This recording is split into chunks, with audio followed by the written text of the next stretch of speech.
as you know, Heather, U.S. District Judge Theodore Schwang ruled against the dismantling of USAID, finding it was likely unconstitutional.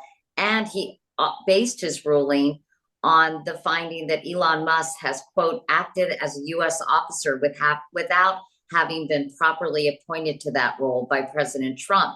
So this was the first time a federal judge was acting to constrain Elon Musk. Do you think Elon Musk's actions will be constrained by these rulings? I don't know the answer to that. I mean, isn't that the question we're in right now? Will the courts prevail or will Donald Trump prevail? The issue at stake in that particular case is that it is certainly possible for an administration to have members of the administration that either advise them unofficially and have no power or become essentially officers of the government. But if the latter, they're supposed to be approved of by the Senate through the advice and consent clause in the Constitution.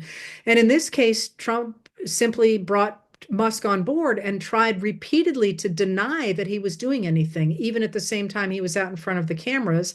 And Musk was out in front of the cameras talking about how he was, in fact, directing the Department of Government Efficiency, which are both things that that judge referred to in his opinion. That opinion is really quite a scathing one. Whether or not, I mean, again, to go back to where I was a little bit ago, whether or not this will stick really depends ultimately on whether the American people will put up with it.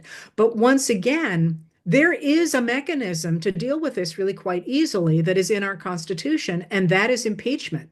When a president quite deliberately runs roughshod over the laws, the Congress is supposed to care enough for their own power to step in and stop it. But what we have here is a faction that now runs the Republican Party that recognizes that what they're doing is extraordinarily unpopular because remember, they control the House, the Senate, and the White House. If they wanted to do this legally, they absolutely could. They have the power to do that. Instead, they are trying to get what they want, the smaller government and the end to the social safety net and so on. They want to get that without actually having to go through the normal channels because they know they can't do it. And so they're turning it over to an all-powerful man and his cronies to do it.